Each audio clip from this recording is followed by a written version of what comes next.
avançamos para a lição da quinta, para um tempo como este, uma das frases emblemáticas da história de Esther. E o autor começa mencionando aqui o seguinte, irmãos, que muitas pessoas, mesmo cristãos, têm a tendência de se fixar nos aspectos mais difíceis, seja da vida, seja da experiência cristã. Há muita gente que gosta de focar nos problemas, nas lutas. Irmãos, todos temos problemas e lutas, uns mais, outros menos, mas todos temos. E em tempos difíceis, como os que estão por vir, o estudo das profecias para este grupo pode tornar-se de forma ainda preferencial por estudar as partes mais perseguidoras da profecia. Embora Deus não nos iluda quanto ao que vai acontecer, Ele nos garante a sua proteção. Eu gostei dessa perspectiva que o autor coloca. Vamos estudar as profecias, mesmo aquelas que falam de morte, de perseguição, de dor, de sofrimento, de injustiça para o povo de Deus, mas vamos estudar sempre com esta realidade em foco, mas com a certeza da salvação divina, do livramento divino, das promessas de Deus. Deus revela as verdades para nós de forma completa. Desde a desordem surgida na rebelião, Ele nos mostra suas consequências. Ele não omite nada, mas Ele sempre destaca a esperança. Que frase bonita do autor. Deus sempre destaca a esperança.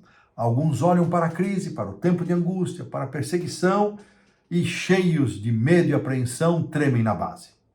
Os momentos finais serão fáceis? Não, de forma nenhuma, não serão fáceis.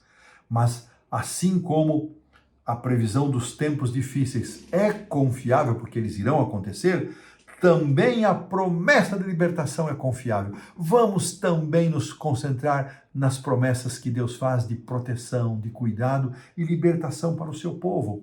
Lá no Apocalipse 12, o diabo persegue a noiva de Cristo, cheio de ira, mas Deus intervém para salvá-la. Leva para um lugar deserto, para a terra, onde não havia presença de água, não havia habitação. A história de Esther também apresenta uma bela rainha, desempenhando um papel central no drama, da mesma forma como Deus usa a mulher e como exemplo da sua igreja para protegê-la, para salvá-la. Assim, que paralelo interessante. Deus levantou a sua igreja remanescente para um momento específico desta terra, para compartilhar esta mensagem das coisas que em breve vão acontecer. Esta mensagem deve ser levada como uma mensagem de misericórdia, como uma mensagem de amor, como uma mensagem de esperança. Estamos aqui, como disse Esther, capítulo 4. Vamos ler esta expressão. Ela merece ser recordada aqui direto da fonte do livro de Esther. Deixa só me achar aqui o livro de Esther e nós já iremos, está aqui já chegando nele. Olha que interessante aqui o verso 4:14, que nos diz o seguinte: a resposta que Esther deu para Mordecai. Vamos falar primeiro, irmãos, vamos no verso 14. Produção, coloca aí a parte final. E quem sabe, diz aqui o verso 14, a segunda parte, se para conjuntura como esta é que foste elevada rainha, para um tempo como este. Para um tempo como este, será que você não foi posta como rainha? Disse Mordecai.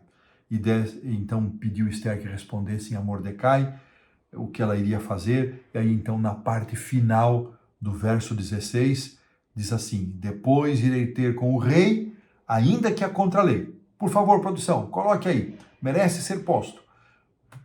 Depois irei ter com o rei, ainda que a contralei.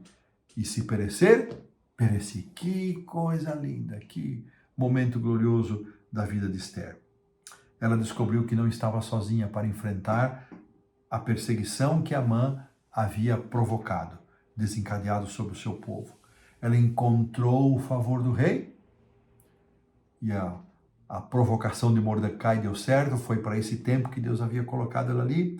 Seu povo foi libertado, da mesma forma que isso aconteceu ali nos dias de Esther, nós também não estamos sozinhos hoje ao entrarmos nos momentos finais da história desta terra, ao vivermos estes dias mais tenebrosos que para alguns já estão acontecendo em determinados lugares, como é difícil ser um cristão.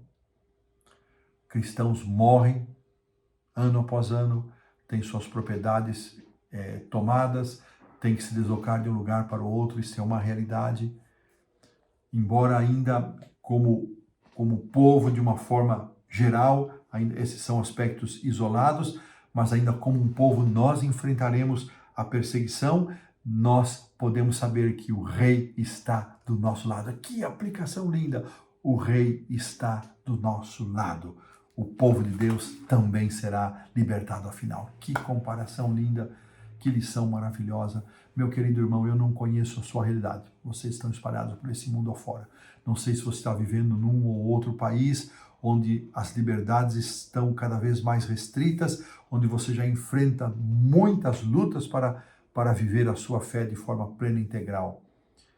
Ou se você está num país como nós aqui no Brasil, onde temos ainda grata e abençoada liberdade, seja como for, o Rei está do nosso lado agora, para aproveitarmos esse tempo de oportunidade e testemunharmos, ou está do lado daqueles que já estão enfrentando lutas e dificuldades, e Ele estará do lado do povo de Deus quando os acontecimentos finais, quando a perseguição geral se instalar, o decreto dominical, a perseguição, o decreto de morte, fechamento da porta da graça, tempo de angústia de Jacó, o Rei está do nosso lado. Que esta palavra nos encha de esperança, nos conforte, nos abençoe. Desta maneira colocamos um ponto final na lição da quinta-feira.